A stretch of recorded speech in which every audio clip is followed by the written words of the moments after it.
Hello every one. ഇന്ന് നമ്മൾ discuss ചെയ്യുന്നത് ക്ലാസ് 5th NCERTയിലെ മാത്തമാറ്റിക്സ് ഫസ്റ്റ് ചാപ്റ്റർ ആയിട്ടുള്ള ദ ഫിഷ് ടെയിലാണ്. ഇതിൻ്റെ ഫസ്റ്റ് പാർട്ടാണ് ഞാനിവിടെ ഡിസ്കസ് ചെയ്യുന്നത്. Moving on to the chapter. Deep under the sea, see the lovely colored fish swimming peacefully. This special poem in the 3 lines is called as haiku. Such poems about nature are popular in Japan. Here is another haiku. അപ്പോൾ ഇങ്ങനത്തെ type of പോയത്തിനെയാണ് ഹൈക്കു എന്ന് പറയുന്നത്. ഇത് ജപ്പാനിൽ വളരെ popular ആയിട്ടുള്ള ഒരു പോയാണ്.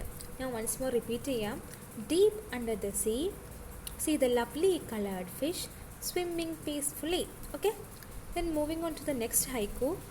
The lake, calm, smooth, still a fish jumps up and returns, ripples shake the lake. Okay, ഇതാണ് വേറൊരു ഹൈക്കു. അപ്പോൾ do you no any poems about fish? നിങ്ങൾക്ക് ഇങ്ങനെ ഫിഷിനെ പറ്റി എന്തെങ്കിലും പോയംസ് അറിയാമോ? നിങ്ങളുടെ ലാംഗ്വേജിലോ അല്ലെങ്കിൽ എവിടെയെങ്കിലും വെച്ചിട്ട് കേട്ടിട്ടുണ്ടോ? Here are some drawings made by the children. കുറച്ച് ഡ്രോയിങ്സ് ഉണ്ട്. ഇതാണൊന്ന്. അതായത് നവ്യത ക്ലാസ് 1 വരച്ചൊരു പിക്ചറാണിത്. മായ ക്ലാസ് 4 വരച്ചൊരു വേറെ പിക്ചറാണിത്. ഓക്കെ, നിങ്ങൾക്ക് ഇങ്ങനത്തെ ഡ്രോയിങ്സ് വല്ലതും ഉണ്ടോ ഫിഷിനെ പറ്റി അറിയാവുന്ന? When you think of fishes, what shapes come to your mind? ഫിഷിനെ പറ്റി ആലോചിക്കുമ്പോൾ നിങ്ങൾക്ക് എന്ത് ഷേപ്പാണ് മനസ്സിൽ വരുന്നത്? Try to use a square and a triangle to draw a fish. നിങ്ങൾക്ക് ഒരു ട്രയാങ്കിളും അതുപോലെ തന്നെ സ്ക്വയർ വെച്ചിട്ട് ഫിഷിനെ വരയ്ക്കാൻ കഴിയുമോ? ഞാൻ നിങ്ങൾക്കൊരു ഫിഷിനെ വരച്ചിട്ടുണ്ട്. നമുക്ക് നോക്കാം എന്താന്ന്. ഇതാണ് ഞാൻ വരച്ചിട്ടുള്ള ഫിഷ്. ഇതിൽ ഒരു ട്രയാങ്കിൾ ഉണ്ട്. അത് അപ്പിയേഴ്സ് ആസ് എ ടെയിൽ. ഒരു ഹെഡിനെ അപ്പിയേഴ്സ് കറസ്പോണ്ട് ചെയ്യുന്നത് ഒരു സ്ക്വയറാണ്. നിങ്ങൾക്ക് ഇതുപോലത്തെ ഫിഷിനെ വരയ്ക്കാൻ പറ്റുമോ കുട്ടികളെ? നമ്മൾ അടുത്ത പേജിലേക്ക് പോവുകയാണ്. Look for fish designs around you, on clothes, in paintings, on mats etcetera. Fish ഡിസൈൻസിന് കാണാൻ പറ്റുന്നുണ്ടോ? എവിടെയെങ്കിലും കണ്ടിട്ടുണ്ടോ? Meen means a fish and Meenakshi is a girl whose eyes look like fish. മീൻ എന്ന് പറയുമ്പോൾ ഫിഷാണ്. അതുപോലെ തന്നെ മീനാക്ഷി എന്ന് പറയുമ്പോൾ മീനിൻ്റെ കണ്ണുകളുള്ളവൾ, അതായത് മീൻ അക്ഷിയുള്ളവൾ എന്നാണ് അർത്ഥം.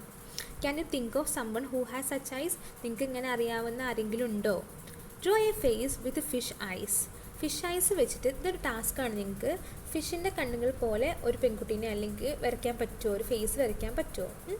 Fishes can have very different sizes. The smallest fish is about 1 centimeter long. And how long is the biggest fish? Can you imagine? ഇപ്പോൾ സ്മോളസ്റ്റ് ഫിഷ് ഏകദേശം 1 centimeter ലെങ്ത് ഉണ്ട്. ബിഗ്ഗസ്റ്റ് ഫിഷ് എത്രത്തോളം ഉണ്ടെന്ന് നിങ്ങൾക്ക് അറിയോ? അപ്പോൾ ഏറ്റവും വലിയ ഫിഷ് ഏതാണ്? ഷാർക്കിന് 18 meter ലെങ്ത് ഉണ്ട്. അപ്പോൾ how many times longer is A bigger fish than the smaller fish? അപ്പോൾ സ്മോളർ ഫിഷിന് 1 centimeter ഉണ്ട് എന്ന് പറഞ്ഞു. ബിഗ്ഗർ ഫിഷിന് എത്ര ഉണ്ട്? 18 meter ഉണ്ടെന്ന് പറഞ്ഞു. അപ്പോൾ നിങ്ങൾക്ക് പറയാൻ പറ്റുമോ എത്രത്തോളം ലോങ്ങറാണ് ഈ സ്മോളർ ഫിഷ് ബിഗ്ഗർ ഫിഷിനേക്കാളും എന്ന് പറയാൻ പറ്റുമോ? നമുക്ക് സോൾവ് ചെയ്യാതെ അതിനാണ് ഇവിടെ. Fishes are of different sizes. The smallest fish is about 1 centimeter and the biggest one is about 18 meter long. നമ്മൾ ഡിസ്കസ് ചെയ്തു. 1 meter എന്ന് പറയുമ്പോൾ ഏകദേശം 100 centimeter ആണ്. 18 meter എന്ന് പറയുമ്പോൾ 1800 centimeter ആണ്. അതുകൊണ്ട് therefore the biggest fish is 1800 centimeter longer than the smallest fish. അത്രയുണ്ട്. അതായത് സ്മോളസ്റ്റ് ഫിഷിനെക്കാളും ഒരു 1800 centimeter ലോങ്ങർ ആണ് ആര്? The biggest fish. അപ്പോൾ കുട്ടികൾക്ക് മനസ്സിലായി ഞാൻ പ്രതീക്ഷിക്കുന്നു.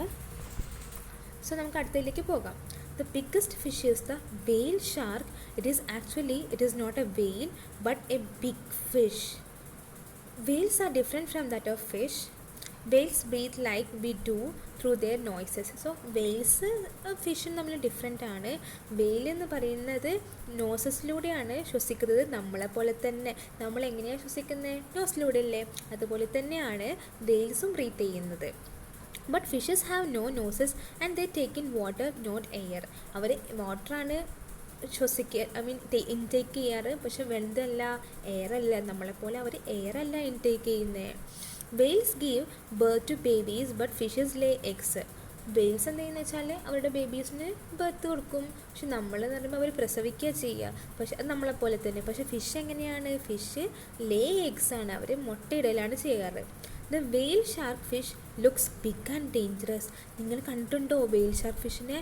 It's look big and dangerous, but it is quite harmless. പക്ഷെ അത് ഒന്നും ചെയ്യുന്നില്ല കേട്ടോ. It does not attack humans. One whale shark was about 18 meter. Just think how long that is. Almost 12 children of your size standing one upon the top of the other, and guess what it is weighed? Well, much more than what of 12 of you together weigh. Its weight is about 16,000 kg. അപ്പോൾ നമുക്കൊരു question തരികയാണ്. എന്ന് വെച്ചാൽ ഒരു വെയിൽ shark ഏകദേശം നമ്മൾ പറഞ്ഞു it is about 18 metre in length. അപ്പോൾ 12 സ്റ്റുഡൻസ്, നിങ്ങളെപ്പോലത്തെ 12 പേര് ഇങ്ങനെ മുകളിൽ അട്ടിയിൽ നിൽക്കുകയാണെങ്കിൽ എത്രത്തോളം വേ ചെയ്യും? അത് എത്രത്തോളം എത്രത്തോളം കുറവായിരിക്കും, അല്ലെങ്കിൽ ഈ നമ്മുടെ ഈ വെയിറ്റിനേക്കാൾ എത്രത്തോളം കൂടുതലായിരിക്കും ഈ വെയിലിൻ്റെ വെയിറ്റ് എന്ന്. അപ്പോൾ വെയിലിൻ്റെ വെയിറ്റ് നമുക്ക് തന്നിട്ടുണ്ട്. ഏകദേശം it is about 16,000 kg. So നമുക്കിനി ആ ക്വസ്റ്റ്യൻ ഒന്ന് സോൾവ് ചെയ്യാം. ഓക്കെ, അതിന് മുമ്പ് ബാക്കി പാർട്ടും കൂടെ പറയട്ടെ. About how many kilogram do you weigh? നിങ്ങളുടെ വെയിറ്റ് ഏകദേശം എത്രയാണ്? സപ്പോസ് ഞാൻ പറയുകയാണ് നിങ്ങളുടെ വെയിറ്റ് ഏകദേശം 30 kg ആണെന്ന് പറയാണ്. Okay, it's about 30 kg. So it's about 30 kg and so 12 children like you put together will weigh how much? എത്രത്തോളം ആകും? നിങ്ങളെപ്പോലത്തെ 12 പേര്, അതായത് 30 കിലോഗ്രാം വെയിറ്റ് ഉള്ള ഇതുപോലത്തെ 12 പേര് ഒരുമിച്ചുണ്ടായാൽ എത്രത്തോളം വെയ് ചെയ്യും? About how much more does the whale shark weigh than 12 children like you put together? Okay, എത്രത്തോളം കൂടുതലായിരിക്കും ഈ ഷാർക്ക് വെയ് ചെയ്യാൻ നിങ്ങളെക്കാളും 12 പിള്ളേരിങ്ങനെ നിൽക്കുകയാണെങ്കിൽ എന്നാണ് അടുത്ത ചോദ്യം. അപ്പം നമുക്കത് സോൾവ് ചെയ്യാം. So this is the question, how much more does the shark weigh than the 12 children like you put together? Solution. So നമ്മൾ പറഞ്ഞു weight of the whale shark is about 16,000 kg and നമ്മൾ പറഞ്ഞു ഒരാളുടെ wait എത്രയാ? 12 kgനകത്തുള്ള ഒരാളുടെ wait suppose it is 30 ആണെങ്കിൽ 12 പേരുടെ weight എത്ര ഉണ്ടാകും? It's into 12 into 30 that is equal to 360 അല്ലേ? So then how much the shark weigh than 12 children? അതങ്ങനെ ഷാർക്ക് എത്രത്തോളം കൂടുതലാണ് 12 ചിൽഡ്രനെക്കാളും വെയ് ചെയ്യുന്നത്, എത്രത്തോളം കൂടുതൽ വെയ് ചെയ്യുന്നു. So weight of the whale shark minus the weight of 12 children is equal to 16,000 kg minus 360 kg, that is about 15,640 kg. Therefore, the whale shark weighs 15,640 kg more than the weight of the 12 children put together. So, നിങ്ങൾക്ക് മനസ്സിലായെന്ന് ഞാൻ വിചാരിക്കുന്നു. So നമ്മൾ next പാർട്ടിലേക്ക് പോകാം. That is the fish tail. To see the differences between the whales and fish, look carefully at their tails. So ഇതിൻ്റെ difference അറിയാൻ വേണ്ടിയിട്ട് വെയിൽസ് എങ്ങനെയാണെന്നും ഫിഷ് എങ്ങനെയാണെന്നും ഇതിൻ്റെ ഡിഫറൻസ് എങ്ങനെ അറിയാൻ പറ്റാമെന്ന് വേണ്ടിയിട്ട് നമ്മളെന്താ ചെയ്യുന്നതെന്ന് വെച്ചാൽ അവരുടെ ഫിഷിൻ്റെ ടെയിൽ നോക്കണം, അവരുടെ വാല് നോക്കണം. Okay, can you see that fish tail stands flat along its body but the tail of the whale almost look like two legs? Can you spot the fish in the picture? So ഇതൊരു ഫിഷാണ്. So ഫിഷിൻ്റെ normal ഫിഷിൻ്റെ tail എങ്ങനെയാണെന്ന് വെച്ചാൽ അതിൻ്റെ ബോഡിയോട് അനുബന്ധിച്ചായിരിക്കും. So ഇത് നമുക്ക് കാണുമ്പോൾ തന്നെ മനസ്സിലാകും ഇതിൻ്റെ ബോഡിയോട് പോലെ തന്നെയാണ് അതിൻ്റെ ടെയിലും. പക്ഷേ ഇതൊരു വെയിലാണ്. വെയിലിൽ നോക്കൂ, രണ്ട് കാല് പോലെ തോന്നിക്കുന്നില്ലേ? That is the differences between the tails of two fishes, that is whale as well as a common fish. നിങ്ങൾക്ക് മനസ്സിലായി എന്ന് വിചാരിക്കുന്നു. സോ നെക്സ്റ്റിലേക്ക് നമുക്ക് പോവുകയാണ്. School of fish. Like you children, നിങ്ങൾ സ്കൂൾ ഓഫ് ഫിഷ് എന്ന് പറയുമ്പോൾ തന്നെ നിങ്ങൾ മനസ്സിലെന്താ ഓർമ്മ വരിക? School of children. നിങ്ങൾ ഒരുപാട് കുട്ടികൾ ഇവിടെ ഉണ്ട്, ലൈക്ക് സ്കൂൾ ഓഫ് ചിൽഡ്രൻ. അതുപോലെ തന്നെ ഫിഷിൻ്റെ സ്കൂളിനെയാണ് സ്കൂൾ ഓഫ് ഫിഷ് എന്ന് പറയാം.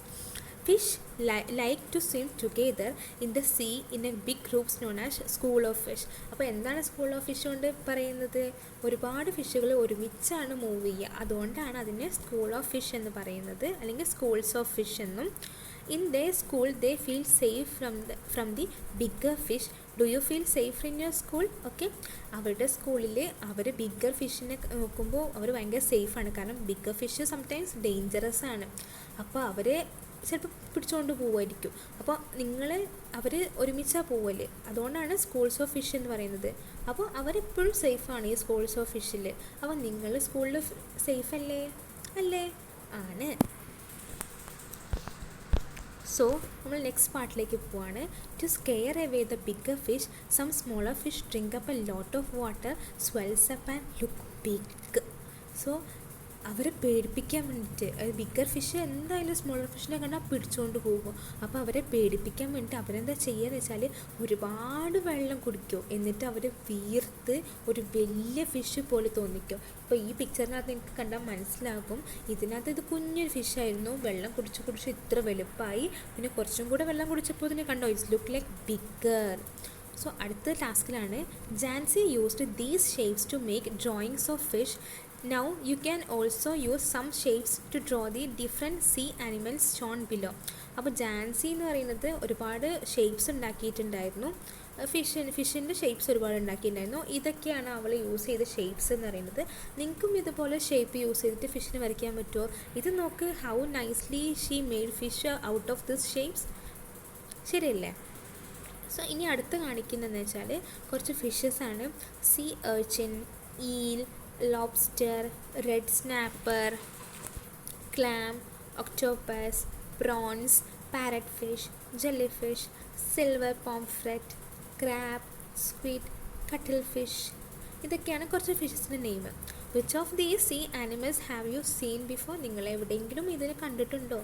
നിങ്ങൾ എവിടെയെങ്കിലും ഈ ഫിഷിനെ കണ്ടിട്ടുണ്ടോ ഗേൾസ് അല്ലെങ്കിൽ സ്റ്റുഡൻസ്? ഇറ്റ്സ് പ്രോൺ, ചെമ്മീൻ എന്നൊക്കെ നമ്മുടെ നാട്ടിൽ പറയും. നിങ്ങൾ തന്നെ കണ്ടിട്ടുണ്ടോ? നിങ്ങൾ കഴിച്ചിട്ടുണ്ടാവും, ചിലപ്പം അധികം ആൾക്കാർ കഴിക്കാൻ സാധ്യതയുണ്ട്. അപ്പോൾ നിങ്ങൾ ഇതുപോലത്തെ ഫിഷിനെ വേറെ കണ്ടിട്ടുണ്ടെങ്കിൽ കമൻറ്റ് ബോക്സിൽ കമൻറ്റ് ചെയ്യണേ. So fisherman in their boats അടുത്ത ടോപ്പിക്കാണ്. How many of you have seen the sea? എത്ര പേര് കടൽ കണ്ടിട്ടുണ്ട്? Where did you see it? എവിടെയാണ് പോയിട്ടുള്ളത്? നിങ്ങൾ ഏതൊക്കെ ബീച്ചിൽ? കോവളം ബീച്ചിൽ പോയിട്ടുണ്ടോ? കോഴിക്കോട് ബീച്ചിൽ പോയിട്ടുണ്ടോ? പൊന്നാനി ബീച്ചിൽ പോയിട്ടുണ്ടോ? അങ്ങനെ കുറേ ബീച്ചസ് ഉണ്ട്, അവിടെയൊക്കെ നിങ്ങൾ പോയിട്ടുണ്ടോ? എന്നിട്ട് സീ കണ്ടിട്ടുണ്ടോ? Did you see it in the movie or real? ശരിക്കും ഫിലിമിനകത്താണോ കണ്ടത് അതോ ശരിക്കും നേരിട്ടാണോ കണ്ടത്? How deep you think the sea could be? എത്രത്തോളം ഡീപ്പായിരിക്കും സീ? ഏകദേശം സീ എന്ന് പറയുമ്പോൾ ഒരുപാട് ഡീപ്പായിരിക്കും അല്ലേ? Do you know how to swim? നിങ്ങൾക്ക് നീന്താൻ അറിയോ? Would you be scared of high sea waves? വലിയ വലിയ തിരകളെ നിങ്ങൾക്ക് പേടിയുണ്ടോ? Close your eyes and imagine the sea with waves rising high. How high do you think the waves can go? So waves എന്ന് പറയുമ്പോൾ ഏകദേശം 35 അടിയോളം കൂടുതൽ അവർക്ക് അത്ര ഹൈറ്റിൽ പോകാൻ ചാൻസ് ഉണ്ട്. അപ്പോൾ ഇതാണ് ഇവിടെ ഡിസ്കസ് ചെയ്തിട്ടുള്ളത്. നെക്സ്റ്റ് എന്ന് പറയുന്നത് imagine that there are fishermen in their boats going up and down with their waves. അപ്പം തിരകളിലൂടെ അവർ അങ്ങോട്ടും ഇങ്ങോട്ടും പോയിക്കൊണ്ടിരിക്കുക fisherman. They start up their trip when it is still dark. Some go on a simple boat made of logs of wood tied together. If the sea is rough with very high tides and strong wind then fisherman have a difficult time. So അവരെന്താ സംഭവിച്ചാൽ അവരിങ്ങനെ ഈ തിരകളിലൂടെയാണ് അവർ യാത്ര ചെയ്യുന്നത്. ചിലപ്പോൾ സിമ്പിളായിട്ടുള്ള ബോട്ടുകളിലോ ചിലപ്പോൾ അവർ മരം കൊണ്ട് ഉണ്ടാക്കിയ ഓരോ ചങ്ങാടം എന്ന് പറയും, ചങ്ങാടത്തിലോ ഒക്കെ ആയിരിക്കും പോയിട്ടുണ്ടാവുക. ചിലപ്പോൾ സീയുടെ അവസ്ഥ ഭയങ്കര റഫാണ്, ഭയങ്കര പ്രകോപിതയാണ്, ക്രൂരയായിട്ട് നിൽക്കുന്ന സമയമാണെങ്കിൽ ഇവരെന്ന് പറയുമ്പോൾ ഒരുപാട് ടൈഡ്സ് ഉണ്ടാകും, അതുപോലെ തന്നെ നല്ല ശക്തിയുള്ള കാറ്റൊക്കെ വീശും. ഈ സമയത്ത് അവർക്ക് പോകുന്നത് ഭയങ്കര ബുദ്ധിമുട്ടാണ്. അപ്പോൾ അവർ ഈ സമയത്ത് എന്ത് ചെയ്യും? ഓർക്കാൻ പറ്റുന്നുണ്ടോ? ഭയങ്കര സങ്കടമാവുന്നില്ലേ? These long boats do not go very far away. If the wind is helpful, they travel about 4 kilometers in 1 hour. So ഈ കാറ്റിൻ്റെ ശക്തി കുറവാണെങ്കിൽ അവർ ഒരുപാട് ദൂരം പോകും. പക്ഷേ ഇത് ഭയങ്കര അവസ്ഥയാണെങ്കിൽ അവർ കുറച്ച് ദൂരെ പോവുള്ളൂ. ഒരുപാട് ദൂരെ പോവുകയാണെങ്കിൽ അവർ ഏകദേശം 4 kilometers in 1 hour വരെ പോകുമെന്നാണ് പറയുന്നത്. How long will they take to go a distance of 10 kilometers? ഇപ്പോൾ 4 kilometers 1 hour പോവുകയാണെങ്കിൽ 10 kilometers എത്ര ഹവറിൽ പോകും? So next is guess how far you can go in 1 hour if you walk. നിങ്ങൾ 1 മണിക്കൂർ നടക്കുകയാണെങ്കിൽ എത്രത്തോളം നടക്കാൻ പറ്റുമെന്ന് നിങ്ങൾക്ക് പറയാൻ പറ്റുമോ? സോ അതിനുള്ള ക്വസ്റ്റ്യനാണിത്. How long they take to go a distance of 10 kilometers. അപ്പോൾ നമ്മൾ പറഞ്ഞു ഈ ലോഗ് ബോട്ട്സ് ഏകദേശം 1 hour 4 kilometers വരെ സഞ്ചരിക്കും. So then long boat take 2 hours to travel 8 kilometers. അതുപോലെ തന്നെ അപ്പോൾ ഹാഫ് ആൻ അവറിൽ അവർ എത്രയായിരിക്കും? 4 divided by 2 is equal to 2 kilometre ആണ് അവർ ഹാഫ് ആൻ അവറിൽ പോകുന്നത്. അപ്പോൾ ടോട്ടൽ അവർ എത്ര ഡിസ്റ്റൻസ് ട്രാവൽ ചെയ്തിട്ടുണ്ടാകും? ടോട്ടൽ എത്ര ടൈം എടുത്തിട്ടുണ്ടാകും 10 കിലോമീറ്റർ ട്രാവൽ ചെയ്യാൻ? 2 കിലോമീറ്റേഴ്സിന് 1 അവർ, പിന്നെയും ഒരു 4 കിലോമീറ്റേഴ്സിന് 1 അവർ, പിന്നെ 4 കിലോമീറ്റേഴ്സിന് 1 അവർ, പിന്നെ ഹാഫ് ആൻ അവറിൽ എത്ര പോയിട്ടുണ്ടാവും? 2 കിലോമീറ്റേഴ്സ്. അപ്പോൾ അവർ 2.5 കിലോമീറ്റേഴ്സ് എടുത്തിട്ടുണ്ട് എന്തിന്? 10 കിലോമീറ്റർ കവർ ചെയ്യാൻ വേണ്ടിയിട്ട്. So total time taken to cover 10 kilometres equal to 2.5 hours. That is 2 hours it travels 8 kilometre. So 1 ഹവറിൽ 4 കിലോമീറ്റർ, 2 ഹവറിൽ 8 കിലോമീറ്റർ. അപ്പോൾ ഹാഫ് ആൻ അവറിൽ it's about 2 kilometre. So total is equal to 8 plus 2 is equal to 10 kilometer. So in a hour of 2.5 hours. Therefore total distance is 2 kilometer. അപ്പോൾ മനസ്സിലായി എന്ന് വിചാരിക്കുന്നു. Next is that fishermen can feel the wind and look at the sun to find out which way you go. അപ്പോൾ sun നോക്കിയിട്ട് അവർക്ക് മനസ്സിലാവും അവർ ഏത് വഴി കൂടെയാണ് പോകുന്നത്. Many of us would get lost and not able to find their way on the sea to find on the sea where you only see water and nothing else. അപ്പോൾ നമുക്ക് ഒരുപാട് പേർക്ക് ഒന്നും ദിശയൊന്നും കാണാൻ പറ്റില്ല, ഏത് ഡയറക്ഷനിലേക്കാണ് നമ്മൾ പോകേണ്ടതെന്നൊക്കെ. അപ്പോൾ നമുക്ക് എന്താ കാണാൻ പറ്റുക? വെള്ളം മാത്രമേ ഉള്ളൂ, എവിടെ നോക്കിയാലും വെള്ളം അല്ലേ. Find out, look at the sun and find out the direction from where it rises. അപ്പോൾ ഈ സണ്ണ് നോക്കിയിട്ട് ഏത് ഡിറക്ഷനിലാണ് ഇവർ ഈ സണ്ണ് റൈസ് ചെയ്തെന്ന് പറയാൻ പറ്റുമോ?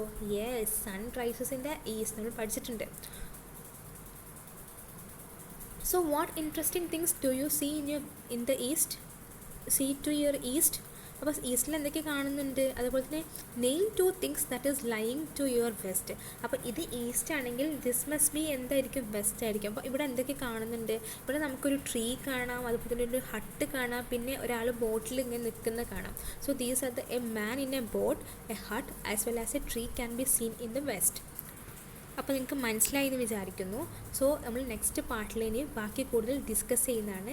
അപ്പോൾ എല്ലാവരും വീട്ടിൽ തന്നെ ഇരിക്കുക. Stay safe, stay home. Thank you.